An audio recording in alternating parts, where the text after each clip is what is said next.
salve família, sejam todos muito bem-vindos a mais um episódio do nosso podcast Pense Mais, o lugar onde nós promovemos o pensamento crítico e inteligente sobre tudo que acontece ao nosso redor e, sobretudo, na verdade, no âmbito da educação, da tecnologia, do empreendedorismo, inovação, para que você possa refletir mais e pensar mais sobre os temas que para nós são relevantes.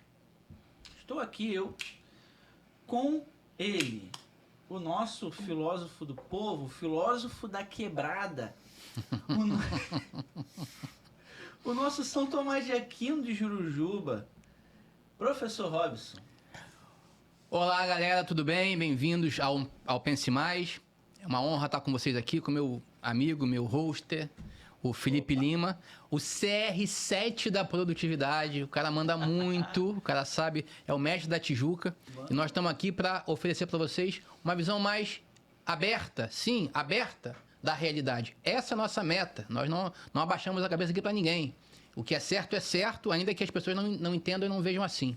Então, a nossa mensagem, nossa tarefa aqui é trazer pessoas sobre todos os aspectos, sobre todas as áreas, para que conversem conosco sobre os assuntos que importam a cada um de vocês. Então, esperamos que vocês tenham um bom episódio hoje. Está prometendo o episódio hoje, muito bom. Episódio diferente. É. E por isso a gente tem que apresentar mais uma pessoa. Mais hoje. uma, opa! Ele, o produtor audiovisual mais caro de Madureira. Opa! O cara que fala de samba com a mesma autoridade que fala de câmeras e microfones. O cara é bom, hein? Nosso produtor, Luiz Felipe. Salve, Salve, salve. rapaziada. Doutor. Salve aí, pessoal do Pense Mais, participando aqui, episódio diferente. E aquilo, né? Quem não gosta de samba, ou é doente da cabeça ou é ruim do pé. Vamos pra cima.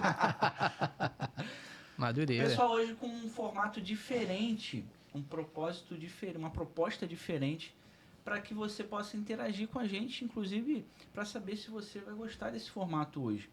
Hoje a gente vai trazer um tema fundamental, tanto para a performance pessoal, empresarial, como um todo, quanto para a educação. Né? Isso, exatamente. Então, um dos pontos que nós batemos aqui, toda hora esbarramos com vários outros convidados aqui, é que a situação atual do mundo favorece um tipo de atitude que dificulta o aprendizado. E a performance. E por isso a performance. Porque quem é que vem primeiro? A aprendizagem ou a performance? Não importa. Não importa que, de uma forma ou de outra, o impacto é evidente na vida de todo mundo. Então, esse ponto nós vamos tratar hoje, porque eu acho um ponto importante, necessário, ainda mais para quem é pai, mãe, educador e para quem tem empreendimentos, para quem tem negócio, porque isso lida com pessoas e as pessoas são, assim, impactadas com esse problema que nós vemos hoje. Falando de negócios e empreendedorismos, a gente inicia esse nosso programa também, esse nosso episódio, falando sobre os nossos patrocinadores. Opa! Ok? Torna tudo isso aqui possível. Dentro do Pense Mais, a gente tem o CT Smart, que é um instituto de ciência e tecnologia que promove esse ambiente aqui pra gente. A gente tem o Estúdio Viter, onde a gente tem o melhor ambiente para produção de conteúdo audiovisual de Niterói. Opa! Número 1, não tem outro. Sem dúvida. A gente tem a equipe Julgade de Inovadores, mestre. O melhor programa maker do Brasil. Não existe outro melhor. A equipe Julgade não quer só ensinar seu filho, seu aluno a programar. Quer fazer dele uma pessoa melhor. Não existe tecnologia sem humanidade. Então, esse nosso patrocinador é importante para nós. Onde virtudes e tecnologia andam lado a lado na construção. Dão-se as mãos. Não anda do ladinho, não. Dão-se as mãos. Porque, assim, é uma união quase afetiva. É isso aí. Tá certo. Com material didático do infantil até a segunda série do médio. É importante você que é dono de escola, diretor, coordenador, professor, conhecer o nosso trabalho. A gente vai deixar aqui na descrição. A gente já está caminhando para 10 mil alunos no Brasil inteiro. Isso para nós é de uma fonte de muita alegria. Saber que a gente está tocando vidas, mudando realidades através do nosso programa Maker, levando tecnologia através das virtudes. Um programa metodológico que promove também o diálogo com os nossos personagens da equipe Julgade. né? Tudo orientado pela BNCC, e os seus alunos, os seus filhos, nas nossas escolas, aprendem com mão na massa Sim. a parte técnica, e com os nossos professores treinados e acompanhados por nós, com muita proximidade, aprendem a parte humana e se desenvolvem nas virtudes. É isso aí. É nisso que a gente acredita. O melhor programa de formação de professores que tem no Brasil de maker é da equipe de Jugad. Não tem outro. Por último, mas não menos importante, a Inove Rede de Empreendedores e a Inove Hoje, que tornaram possível aqui essa parte física do nosso estúdio, para que a gente pudesse atuar com uma produção de conteúdo digital É isso. de qualidade. Então vamos para cima, mestre? Bora. Qual é o tema de hoje? Distração. Opa, aí, ó. Não muda de canal, não, hein? Não muda, não. A distração não é boa, não. Vamos lá. A distração, sem dúvida nenhuma, para nós, é a principal inimiga da produtividade, performance, mas também a principal inimiga da educação, sem dúvida. Fala um pouquinho pra gente, mestre. Então, vamos lá. Por que a distração é inimiga da educação? Muita gente certamente não vai conseguir fazer essa associação, porque sem os conceitos claros a gente não consegue associar o porquê que a distração ela atrapalha, ela dificulta tanto o processo de aprendizagem humana. Vou tentar ser rápido e claro para não dar problema, tá? A primeira coisa que precisa ser dito é que o ser humano, todo ser humano, tem um cabedal de habilidades, de competências, mais do que isso, de sentidos que abrem o mundo para ela. Vou dar um exemplo, você vai entender, Felipe. Aqueles que têm alguma deficiência no órgão visual, não importa o tamanho, tá? Qualquer tipo de deficiência. Essa pessoa perde parte do mundo. Então, a parte colorida, ela perde. Porque ela, ou, dependendo do grau, ela perde parcialmente ou perde totalmente. Então, dizendo de forma clara, um cego de nascença não sabe o que é o branco, ou não sabe o que é o verde. Certo. Porque o mundo não se abre para ele nesse sentido.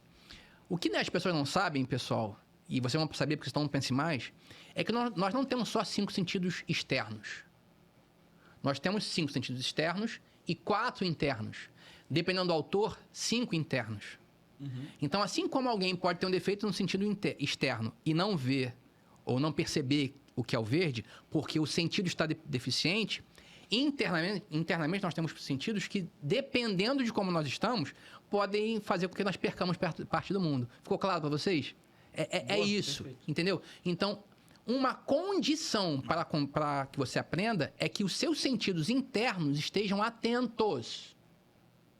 Nesse exato momento, enquanto eu falo para vocês, enquanto eu falo aqui com o meu CR7 da produtividade, vocês estão aqui atentos ao sentido externo da audição, a sua perna está sendo pressionada pelo peso na cadeira, o tato. Mas você não está tendo atenção ao tato, está à audição. Isso, o termo técnico disso é intencionalidade. Boa. Você está dando atenção à audição e está desconsiderando o tato. A pressão na coxa, o ambiente frio ou quente.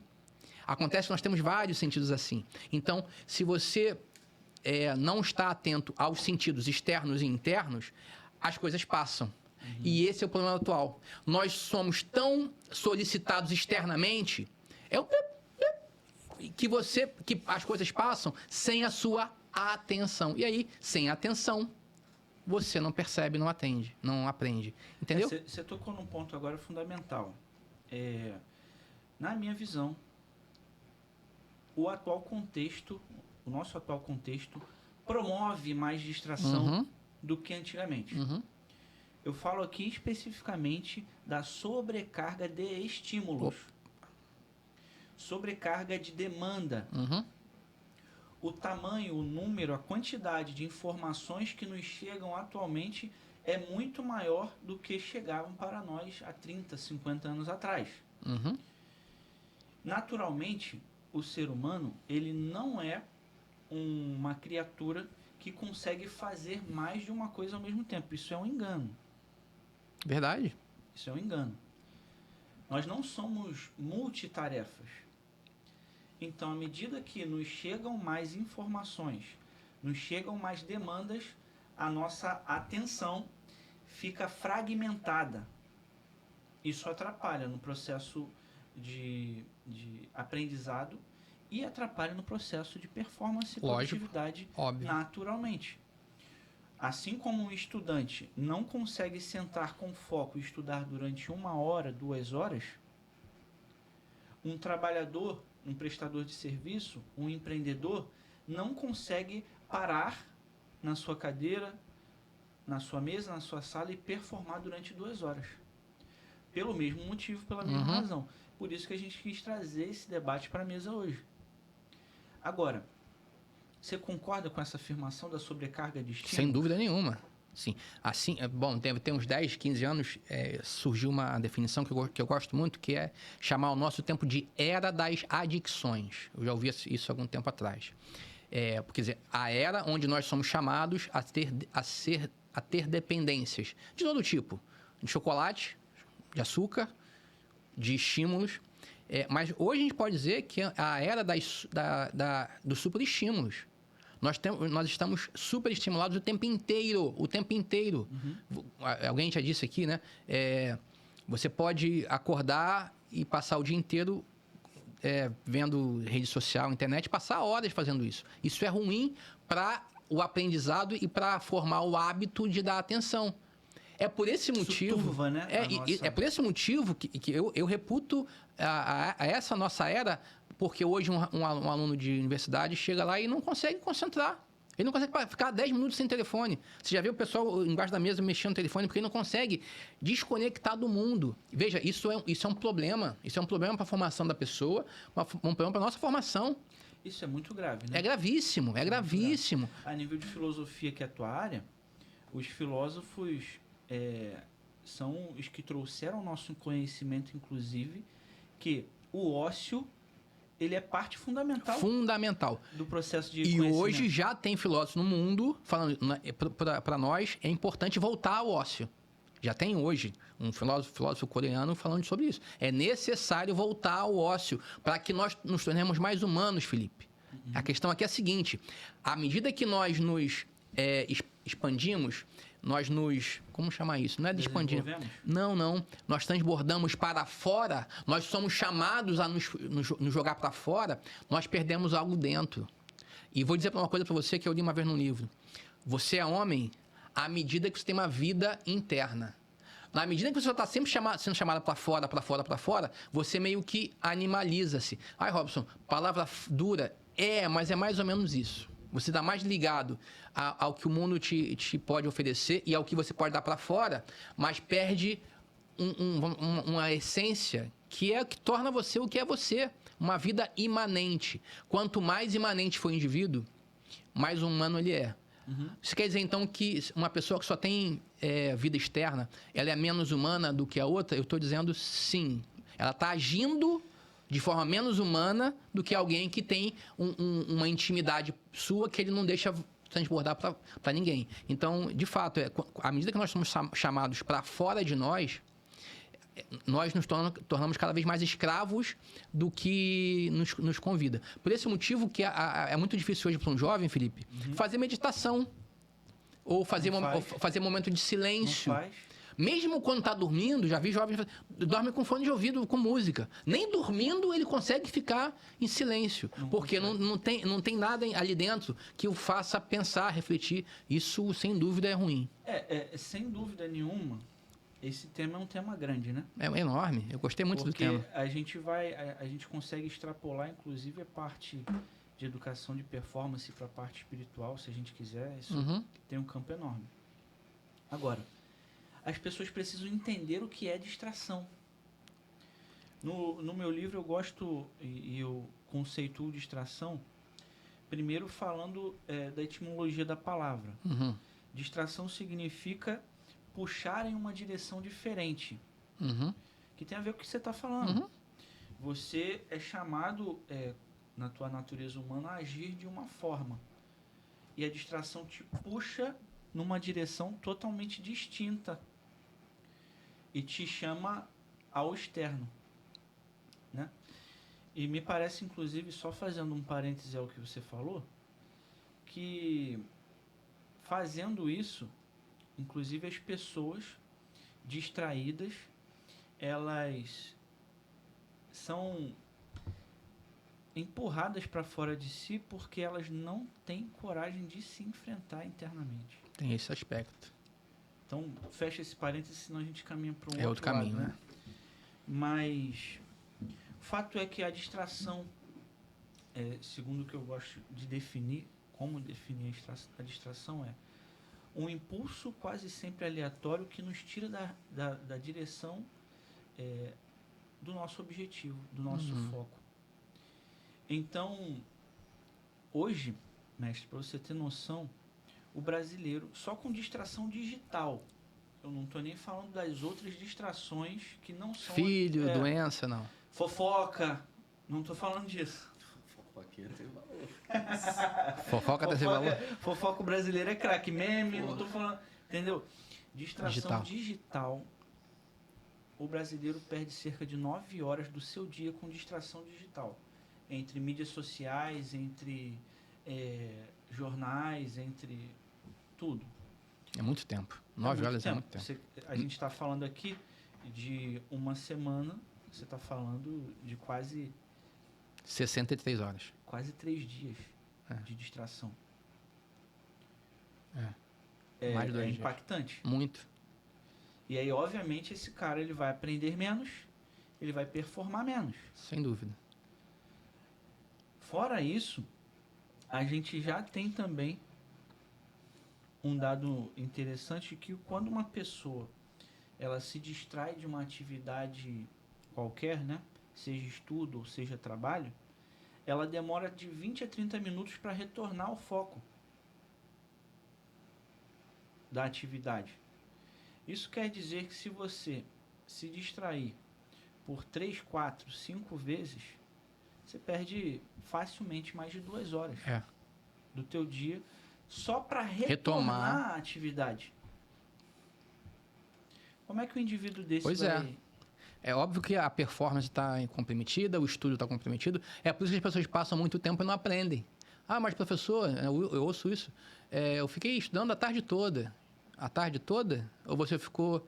Leia um pouquinho, vai no WhatsApp. Leia um pouquinho, vê um vídeo. Leia um pouquinho. Aí explica-se, porque você passa 5 horas e não aprende. Você não passou 5 horas. 5 horas foi o tempo todo. Mas de quebra em quebra, você, para retomar a atenção, para retomar a concentração, para retomar a intencionalidade, ficou pela metade. Então, eu concordo com você nesse sentido, Felipe. Esse nosso momento histórico, essa nossa realidade, impacta grandemente na formação das pessoas. E é necessário que nós entendamos isso e demos o nosso remédio para isso. Porque, veja, imagina alguém que está fazendo uma operação de cérebro. Eu gosto de dizer exemplos porque são exemplos importantes, né? A pessoa não pode sair. Ela não pode piscar, porque uma piscada o bisturi arranca um pedaço do cérebro do cara. Não pode. Um cara desse não vai ficar ouvindo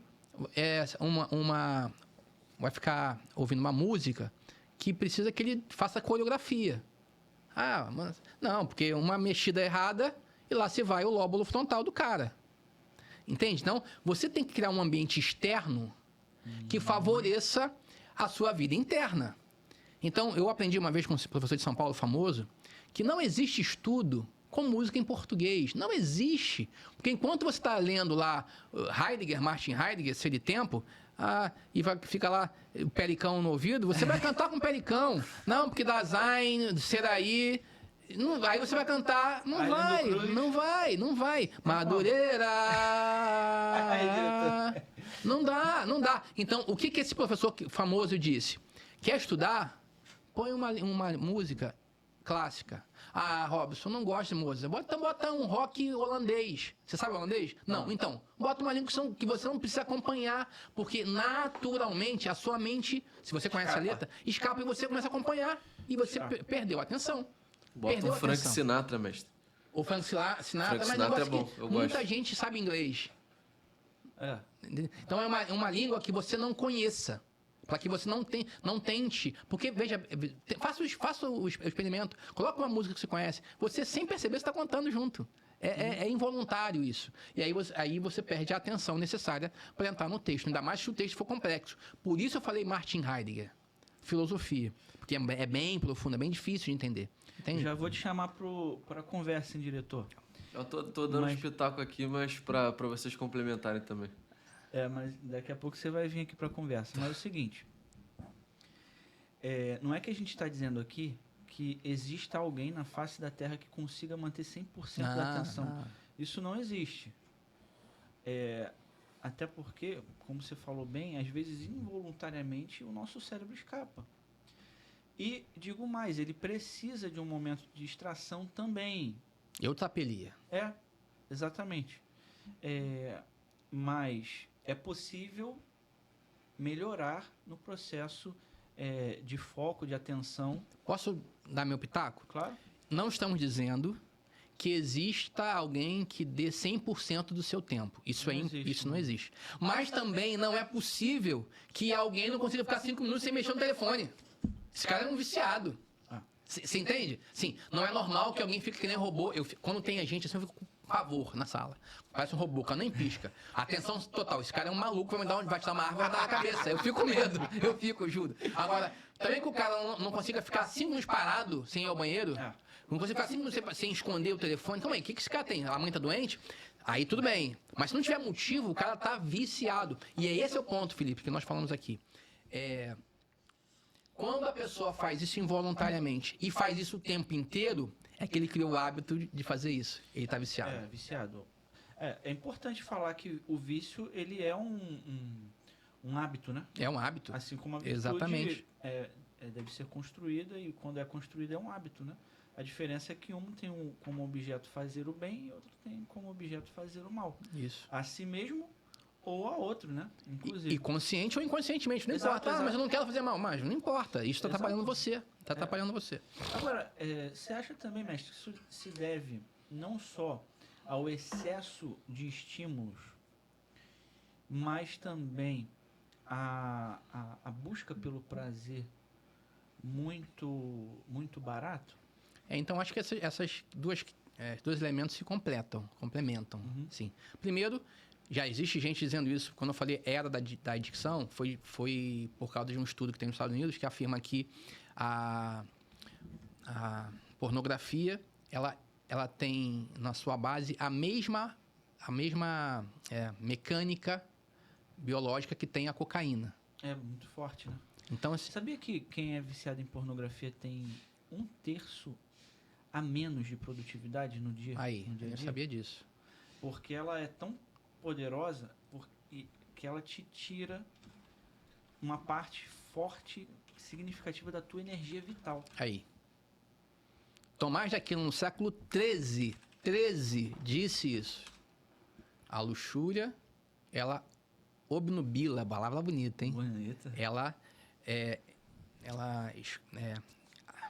fugiu a palavra agora. Aprisiona? Não. Ela coloca uma barreira. Ela é uma barreira ao entendimento. Olha, uma questão moral, luxúria, dificulta o aprendizado. No século XIII. Tem a ver com isso. Por quê? Porque o que acontece? Você falou uma palavra que eu estava esperando para repetir aqui. Mas, assim, os prazeres sensíveis, o bem externo, nos rouba de nós mesmos. Então, a pessoa não quer, mas ela é roubada de si. Ela tem que fazer aquilo, porque senão você é uma pessoa infeliz. E aí, quando acaba o chocolate, ela fala, só isso? Mas na hora, para ela, é quase irresistível. Então, é nesse sentido que os bens sensíveis são poderosos. Porque quando eles se estabelecem, quando a pessoa está viciada, parece que a única saída é correr para a loja e comprar o chocolate. E aí, quando ela come, ela fala, puxa, acabou, era só isso. Se ela tiver mais dinheiro, ela compra mais, mas uma hora o dinheiro acaba. Entende? Acontece a mesma coisa com todos os bens sensíveis. Eu espero que vocês tenham me entendido. Todos os bens sensíveis são assim. Quando se estabelece o vício, a imagem do vício é muito forte ao viciado. Ele não consegue dizer não. Por esse motivo que ele tem que se libertar, tornar-se livre com virtudes para que quando vier a fissura, e vem sempre, ninguém aqui é perfeito, tem que ser forte para dizer, eu vou fazer outra coisa, vou arrumar a minha dose de dopamina em outro lugar. A distração tornou-se um vício. Vício. É um vício tão poderoso que não é que você não tem tempo. Não é que você tem uma dificuldade de implementar alguma atividade na tua vida. Não é que você olha para o teu dia a dia e percebe que você é improdutivo. É que você vive fora daquilo que você realmente deve fazer. Uhum. Daquilo que deve ser feito na tua vida pessoal, na tua vida profissional, na tua vida social. E aí é por isso que muitos chegam em casa com seus filhos lá e ficam E vou dizer para você uma tela ao invés de dar atenção aos uma notícia meninos. muito triste para umas pessoas. Tem gente que tem mais tendência a isso que outras. Sabia disso, Felipe? Essa não. Então, vamos lá. Tá na moda temperamento. Os temperamentos mais secos, eles são mais legalistas. Melancólico e fleumático. Não, secos é o melancólico e colérico. Então, o colérico também tem a mesma fissura de passar o dedo no fio infinito do TikTok e do Instagram. Tem a mesma fissura. Só que ele é muito legalista. Não vou fazer isso, porque meu filho está precisando de mim. Então, contra essa tendência que está nele, ele consegue cumprir a regra. O fleumático e o sanguíneo, irmão, se deixar, e você que é sanguíneo, escreve aqui, bota no comentário. Você passa 3 horas fácil, passando no fio infinito. É um temperamento que tende à distração, né? Tende à sensibilidade e à distração. Na verdade, tende à sensibilidade, que promove a distração. Então, ele quer Verdade. o melancólico e o colérico são muito legalistas. Não, é certo. Mesmo que eu me machuque, eu faço o que é certo. O sanguíneo me machucar, machucar não. Aqui até dá o limite. Quando o filho está afogando, eu vou salvar. Se não tiver ninguém para salvar no meu lugar. Por quê? Porque para esses temperamentos, a recompensa sensível é muito forte, é muito poderosa. Então, eles são capazes. Por esse motivo que essas pessoas precisam ter regra na vida. Precisam ser mais rígidas com isso. E criar metas. Assim, por exemplo, eu estou estudando isso há muito tempo. Na minha casa, a partir das 9 da noite, não tem telefone celular para ninguém. Acabou. Não sei que teve casos de morte, doença na família, gente no hospital, emergência. Não, irmão, telefone na cestinha. Almoço, refeições grandes, almoço, janta. Não tem essa de botar o telefone na mesa. Não tem essa. Mas isso é porque... Sabe uma coisa, mestre? Desculpa te cortar. À vontade. Cara, o João Paulo tem 1 ano e 8 meses. Uhum. E o Pedro vai fazer 4 anos. Uhum. Naturalmente, qualquer criança gosta de desenho. Uhum. Eu e a Thaís, a gente passou um tempo errando com eles nesse sentido.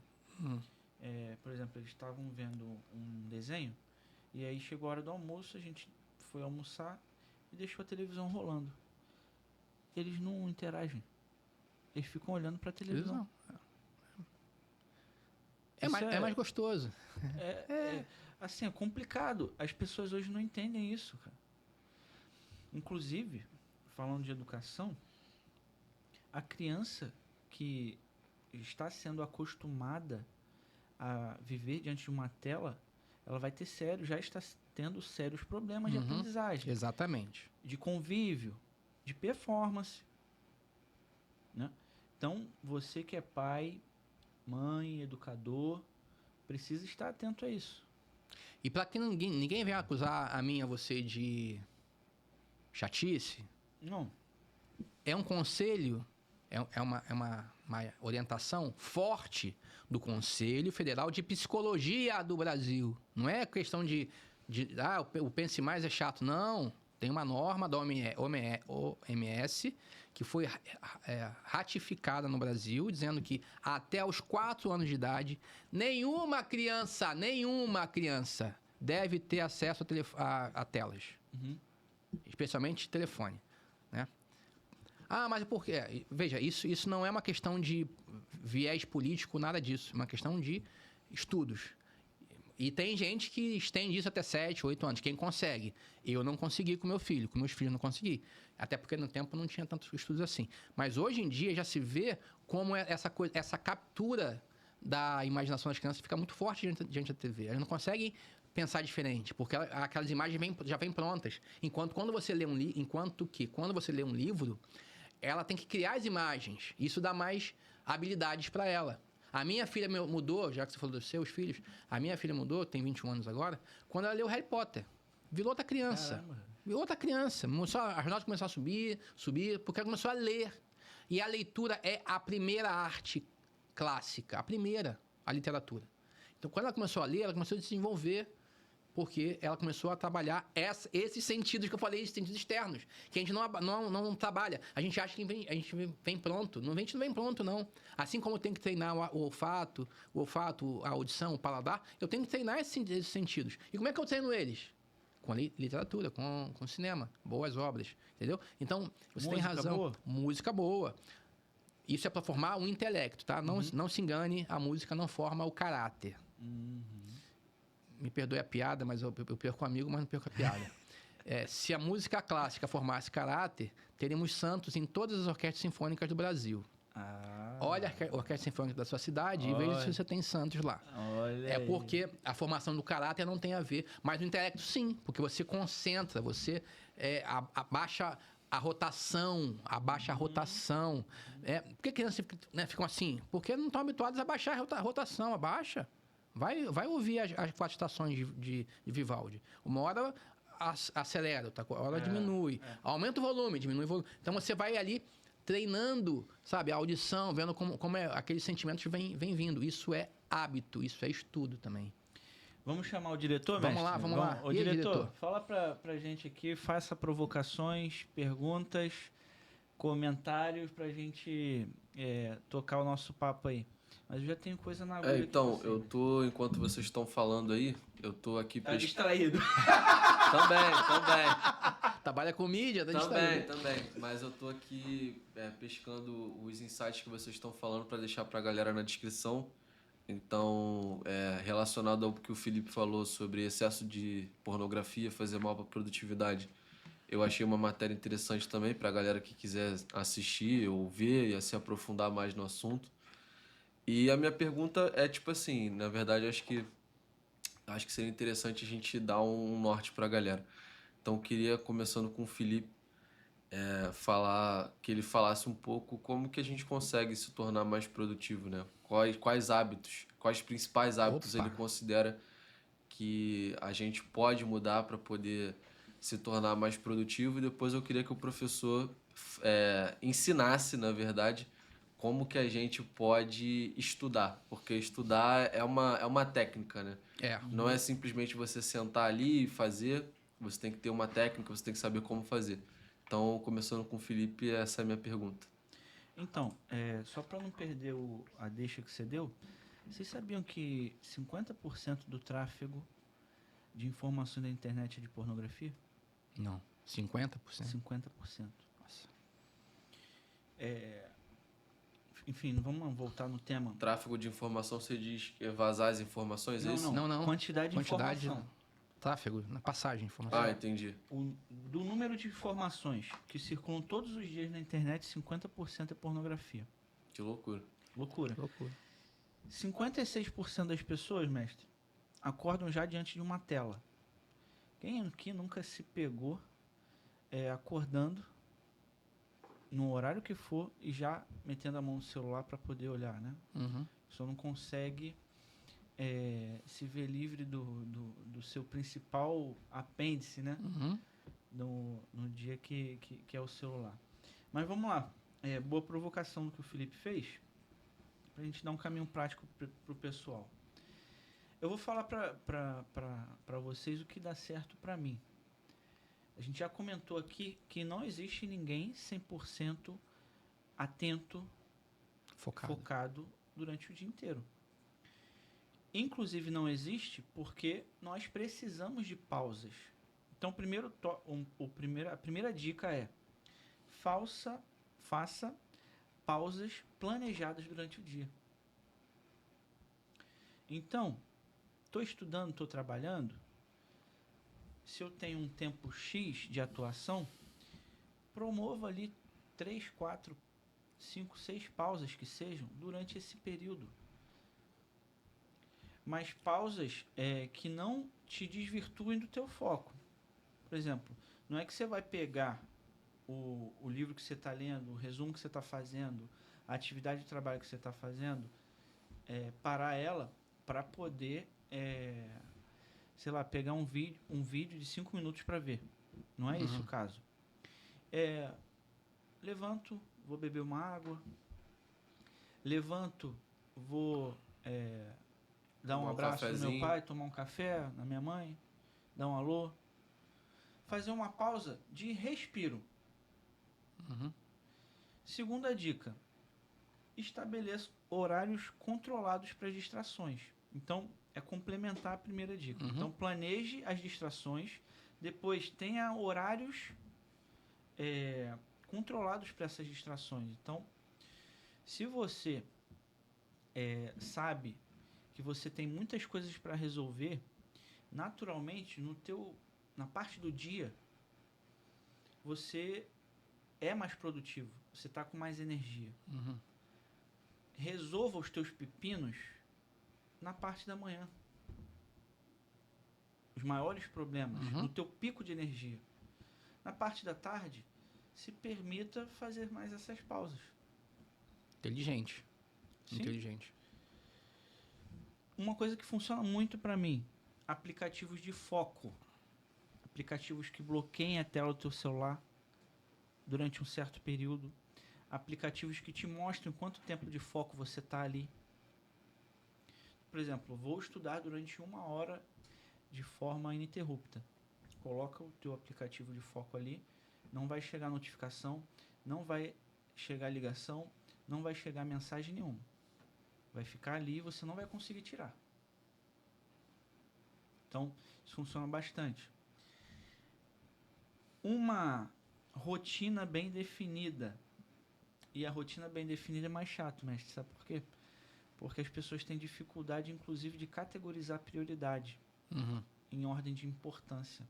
E a rotina, você constrói ela por ordem de importância. Claro. Tem atividade que você precisa fazer todo dia. Tem atividade que não é tão importante. E aí você joga para o final do dia ou para o final da semana. Ou você consegue fazer ela uma vez na semana. Tem atividade que é importante para o teu crescimento, você não pode deixar de fazer. Não consegue delegar. Tem atividade que vai surgir para você como uma emergência. Então você vai precisar saber alocar ela ali. Então a rotina, ela é construída dentro das tuas prioridades, do que é importante para você. E para isso a pessoa precisa saber e ter clareza muito forte do que ela quer. E aí vai a quarta dica: tenha clareza. Foco é igual clareza. Só é focado quem sabe o que quer, quem sabe o que deseja, quem sabe o caminho que consegue e quer trilhar. E aí o ponto que o Felipe falou, Luiz Felipe, né? Porque aquele que está ligado à pornografia, ele não tem clareza alguma. Não tem. Ele está obtuso, ele está fechado, porque ele só pensa numa coisa, ele é monotemático, só pensa numa coisa. E quinta e última dica, não podia deixar de ser: implemente na sua vida exercício físico. Já é constatado, não sou eu Já está certo. que estou falando. Tá certo. A prática regular de exercício físico melhora o foco, melhora a disciplina, te faz vencer desafios, Te torna mais livre. E te faz experimentar uma performance mental e física muito maior.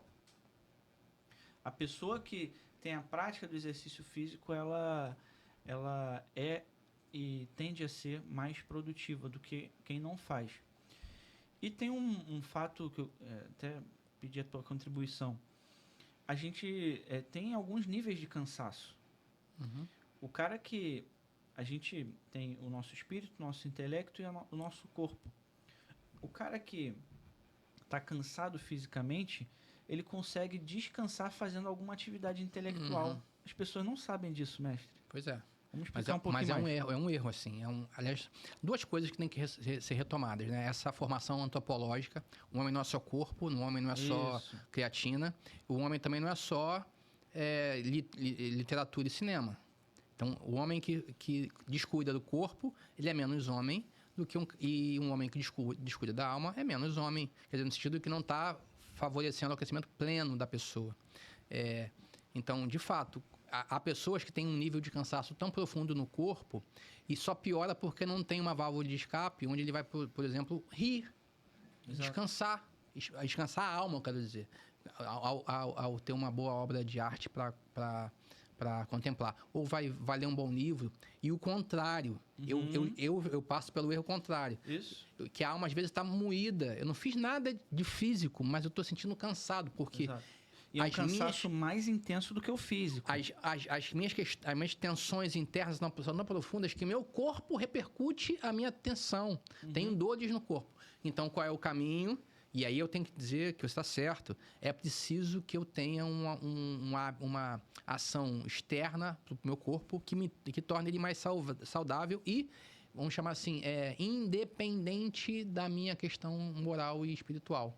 Aliás, é o contrário. Se eu dou o foco que eu preciso dar ao corpo, ela vai servir de fonte de energia para cuidar das minhas questões espirituais. Isso é necessário.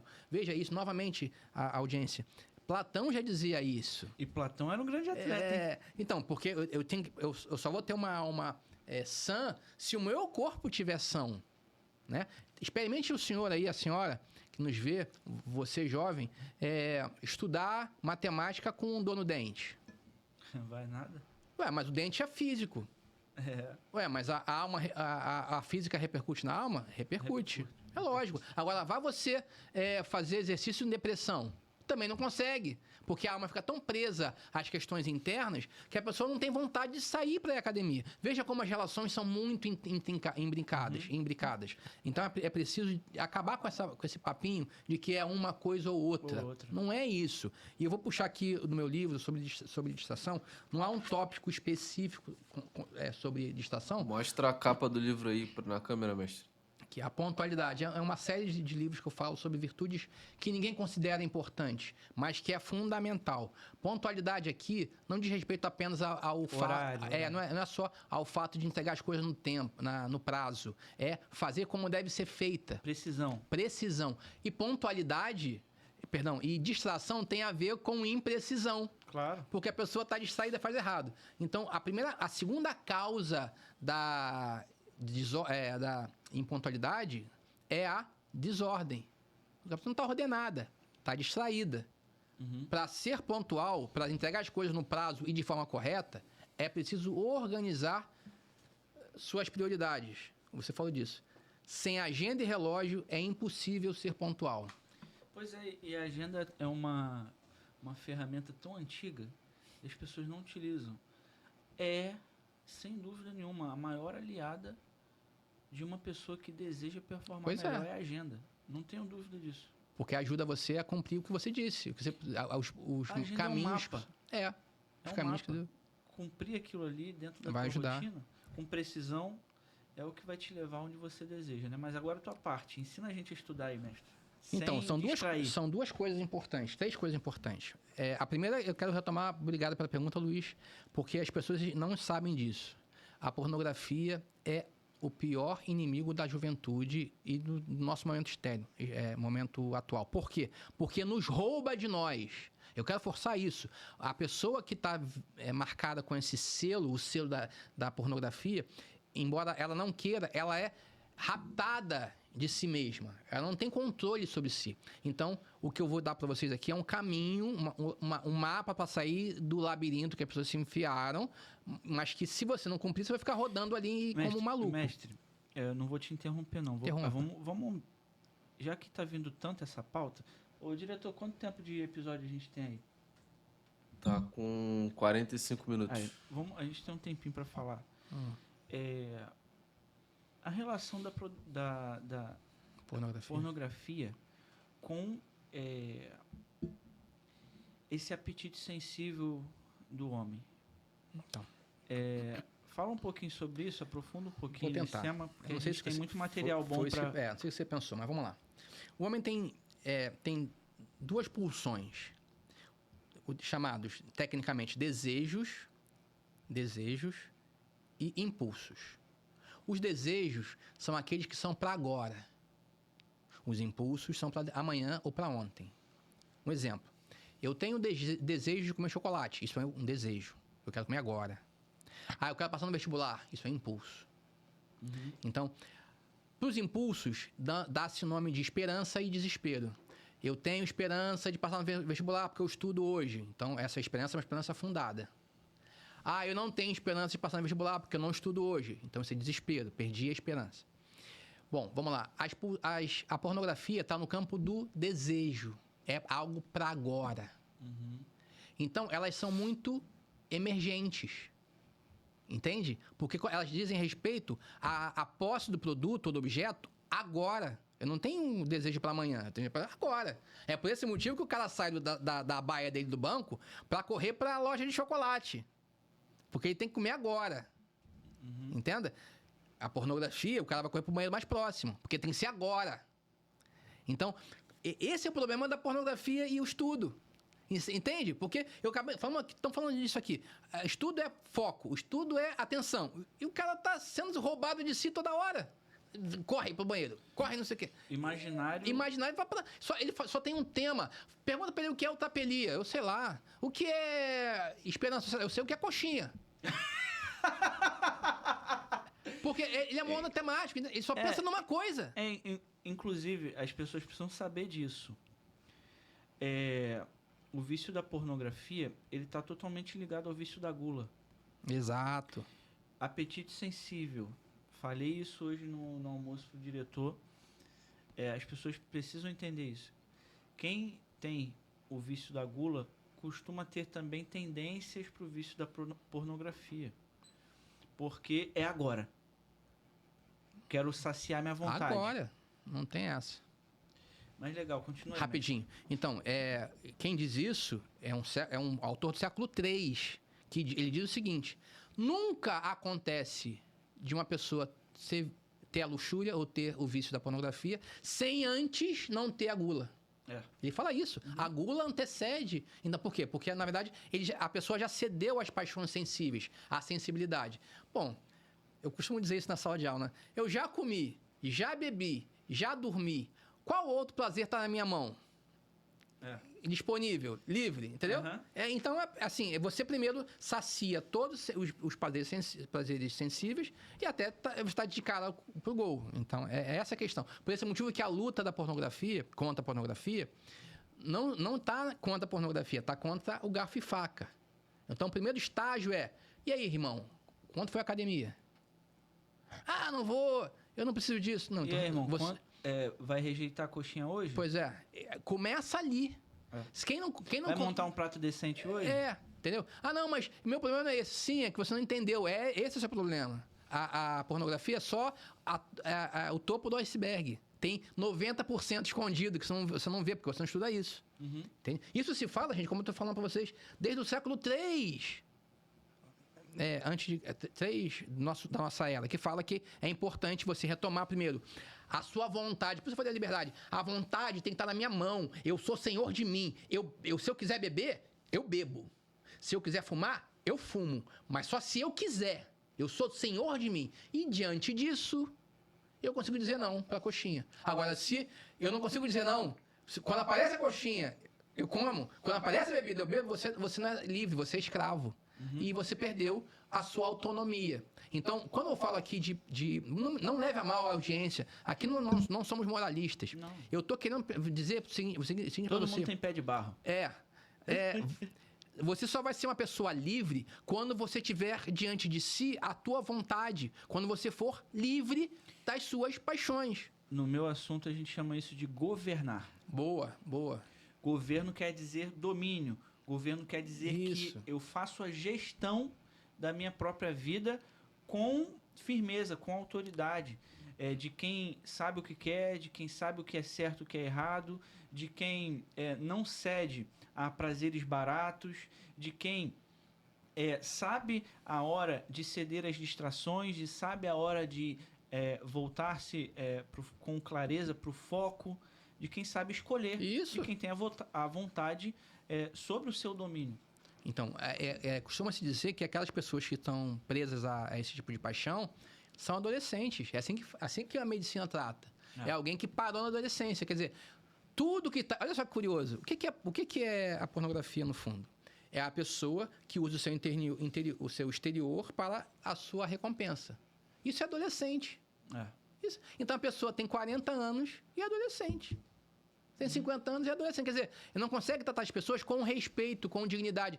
As pessoas são sempre ferramenta para o seu próprio benefício. É por esse motivo que algumas pessoas falam. Vivemos um tempo onde a adultescência. Adultos que comportam-se como adolescentes. Então, e veja, isso é muito grave. Mas onde está a base disso? As pessoas não são livres. As pessoas cedem ao sensível. Então, a pergunta do Luiz Felipe. Por onde começar a estudar? Primeiro, sendo senhor de si. Crie um cronograma de estudos. A coisa mais difícil é que o aluno, primeiro, acredite que isso funciona. Segundo, que ele crie e que obedeça ao processo. E é simples, tá? 5 minutos para minha área, tá? Leitura de filosofia, 5 minutos. E mais 5 de literatura. Isso vai mudar a tua vida cognitiva. Todo dia. Fora que isso facilita o hábito, hein? Então, a criação do hábito. Professor. Só 5. Porque não é só começar. O mais difícil É é todo permanecer, dia. é ser constante. É todo dia. Podemos fazer outro dia um outro programa sobre isso, sobre constância, que também, para mim, é um problema muito grave hoje em dia. As pessoas não falam. Eu acho, assim, dentro disso que você falou, essa questão de você começar, as pessoas têm muita dificuldade de começar porque acham que só se imaginam chegando lá na frente, né? Não conseguem entender que o processo para você chegar é sempre gradativo, né? Você nunca vai começar com muito. Eu vou dizer mais, hein, Luiz Felipe? As pessoas querem chegar. Educação não é chegar, educação é o processo. Repita comigo. Educação não é chegar, educação é o processo. À medida que você vai fazendo isso, 5 minutos, 5 minutos. Você não vai chegar. Esse é o caminho, sabe? É o processo que forma e as pessoas não querem processo. Elas querem estar na mão com papel. Eu tenho aqui o meu diploma. É uma filosofia tecnocrática demais, tecnocrática. Né? Veja, não é só filosofia. É o jeito de... O nosso mundo é assim, infelizmente. As pessoas querem saber quando é que eu vou baixar do meu peso de 80 quilos. Sim. Entendeu? Não é o final. O processo é que tá. É ali, aquele nosso amigo que veio aqui, o fisiculturista, falou, esqueci. O João. 20 minutos por dia, 30 minutos por dia, é só isso. Não tem que ficar vendo o futuro. É só isso, é 20 por dia, 30 por dia, e seja fiel o máximo se eu for. E aí vem a gente tem que fazer esse programa, Felipe. A constância. A constância. O que diferencia um homem de outro, na verdade, o que diferencia os resultados de um homem de outro... Resultados. Os resultados. Em dignidade, todos nós somos plenamente iguais, né? São os comportamentos, mestre.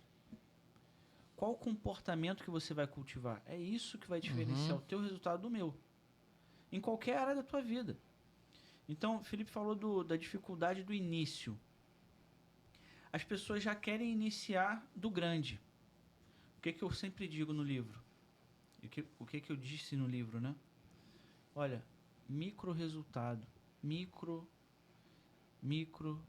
Pequeno. Por quê? O segredo está no pequeno, confia em mim. Por quê?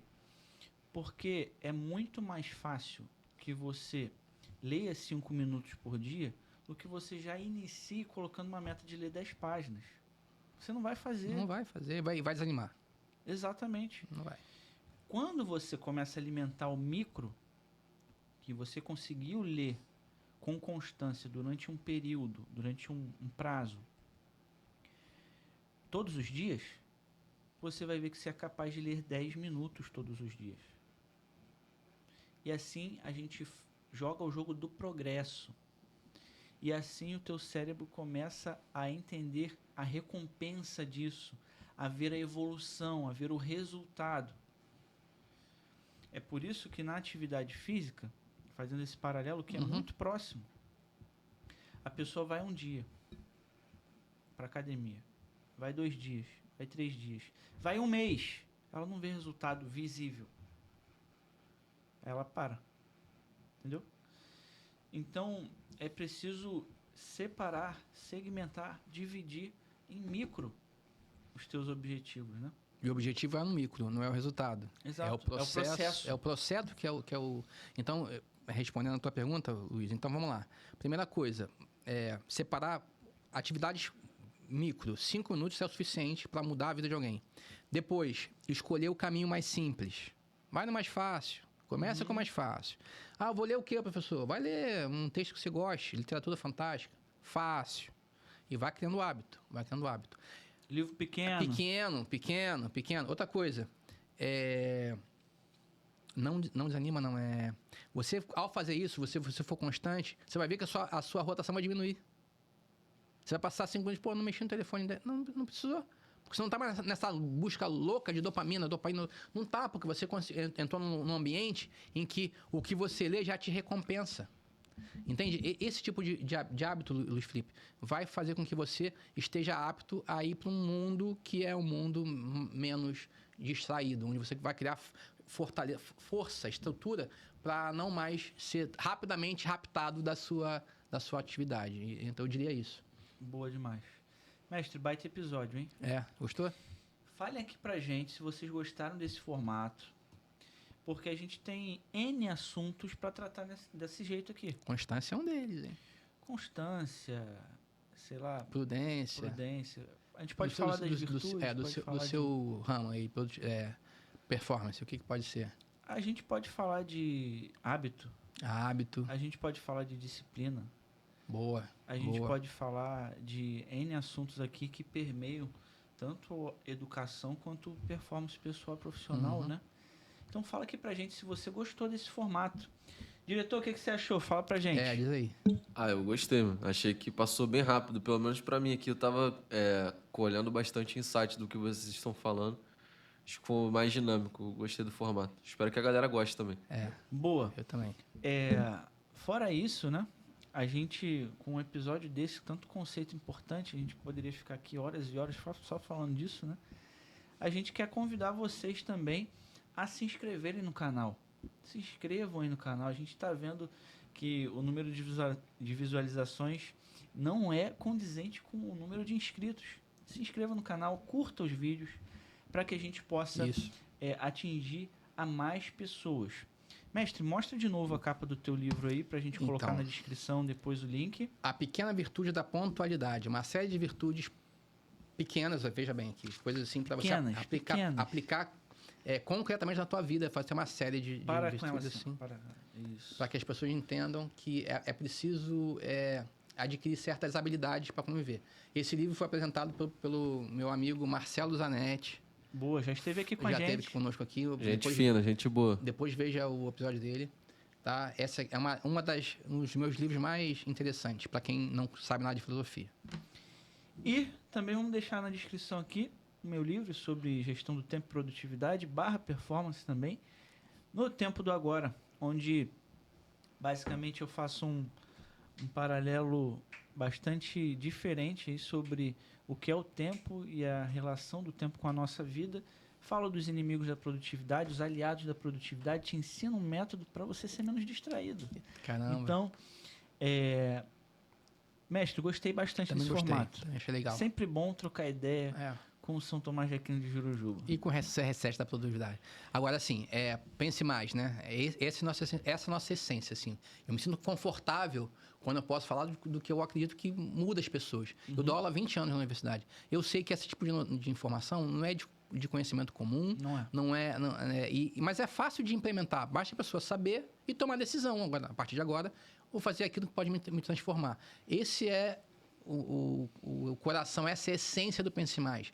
Informações produtivas, verdadeiras, principalmente, que vão mudar o seu modo de ver o mundo. É isso que me dá com aplicações vontade. Simples e práticas, né? Então, depois de um baita episódio desse, aguardamos você que esteve aqui conosco durante esse episódio todo. E até a próxima, pessoal. Estamos juntos e em breve a gente vai estar voltando com esse formato aqui para trazer mais conceitos importantes. É isso aí. Acho que a gente podia fazer até uma versão pocket, né? Fazer em menos tempo, mas manter uma frequência legal, pelo menos uma vez na semana. Acho que funciona também. Pode ser também. Pode ser. Mas dependendo de qual vai ser o assunto, é muito conceito importante para trabalhar, né? A gente tenta, né, mas é preciso sermos pontuais também. A gente está falando de produtividade, não ser prolixo também é uma Verdade. ponto da produtividade. verdade, tem que ser objetivo. Verdade. É verdade. Pessoal, até a próxima e tchau.